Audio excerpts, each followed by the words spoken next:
नहीं उठाए गए? नहीं, गलत क्या आप गलत। वो जाति सूचक नहीं था। हाँ। तुलसी भजन राम को चारों वर्ण चमार, चमार शब्द का अर्थ चमड़े का प्रेमी। तुलसीदास जी जो कह रहे हैं, तुलसीदास जी कह रहे हैं कि जो राम जी को नहीं भरता चारों वर्ण चमार माने चमड़े का प्रेमी है, राम का प्रेमी नहीं। वो जात सूचक है ही नहीं।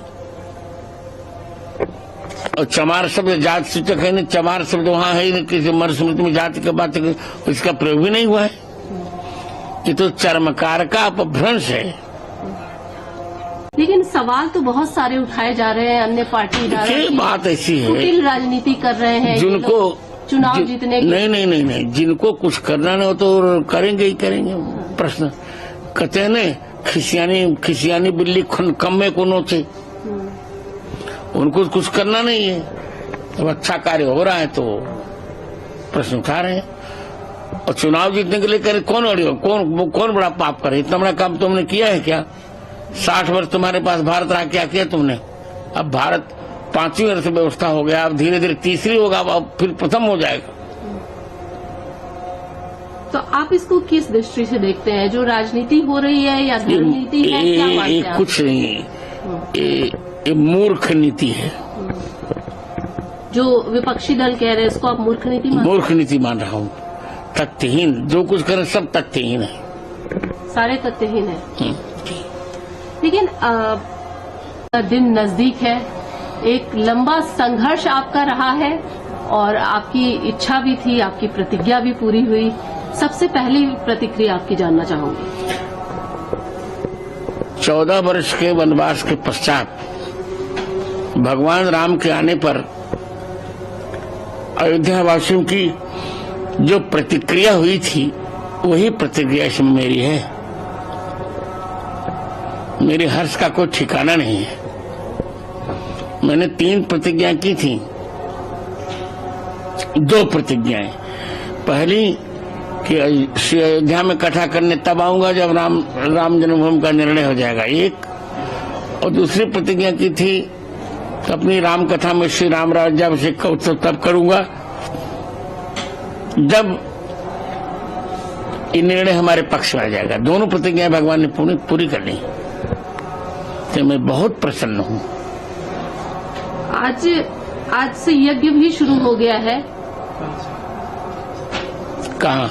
यज्ञ जो शुरू हुआ है उसको लेकर क्या कहना चाहेंगे? जो प्रतिज्ञा आपकी पूरी हुई और यज्ञ चल रहा है यज्ञशाला में, तो आज नहीं कल से यज्ञ शुरू हुआ मेरा।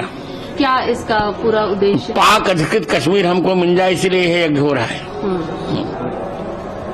तो पाक POK हमें मिल जाए, इसे 1008 कुंडी हनुमान महायज्ञ चल रहा है। ये त्रेता के पश्चात प्रथम निष्काम यज्ञ है। प्रत्येक यज्ञ में कोई न कोई कामना होती है, मेरे यज्ञ में कोई कामना नहीं, केवल पाकिस्तान अधिकृत कश्मीर हमें मिल जाए, बस यही हमारी कामना है। तो आपको उम्मीद है, जैसे प्रभु राम लला को की प्राण प्रतिष्ठा होने में, मंदिर बने 500 साल का पुराना मतलब संघर्ष रहा, और अब ये पाक अधिकृत जो कश्मीर वाली बात है, ये भी बहुत ही संघर्षमय है और इतना बहुत ही मुश्किल है। तो आपको क्या पूर्ण विश्वास है? पूर्ण, हनुमान जी पर मुझे पूर्ण विश्वास। जब हनुमान जी सीता जी को ला सकते हैं लौटा करके, तो हमारी भूमि भी ला सकते हैं। सुप्रीम कोर्ट में आप ही वो व्यक्ति थे जो गए और तथ्यों के आधार पर आपने बात रखी। वो संघर्ष के दिन जब आप याद करते हैं तो क्या कहना चाहिए? कुछ जो आप जब रोमांच हो जाता है मुझको,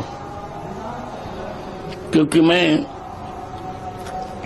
भरत जी चिंतित थे कि मैं भगवान के काम में नहीं आया, पर मैं चिंतित नहीं हूं क्योंकि मेरी प्रतिभा भगवान के काम में आई। इसे मैं बहुत प्रसन्न हूँ। गुरुजी, एक बात और भी जानना चाहूंगी। रामलला की प्राण प्रतिष्ठा को लेकर भी बहुत सारे प्रश्न उठाए जा रहे हैं कुछ राजनीतिक दलों द्वारा कि ये उचित नहीं है, शास्त्रों के अनुसार नहीं है, शास्त्र के अनुसार शास्त्र के अनुसार यही है। गर्भगृह में राम जी गर्भगृह का मंदिर पूरा हो गया, इससे भगवान स्थापित हो रहे हैं, अब ऊपर बनता रहेगा। और पुनर्वसु नक्षत्र भी है, त्रेता की छाया है, बहुत उचित है। और प्रधानमंत्री उसके लिए केवल दुग्ध आहार कर रहे हैं, अन्न नहीं लेंगे। 11 दिन तक वो अन्न नहीं ले रहे हैं। क्या ऐसा कोई प्रधानमंत्री देखा आपने? सोचिए। लेकिन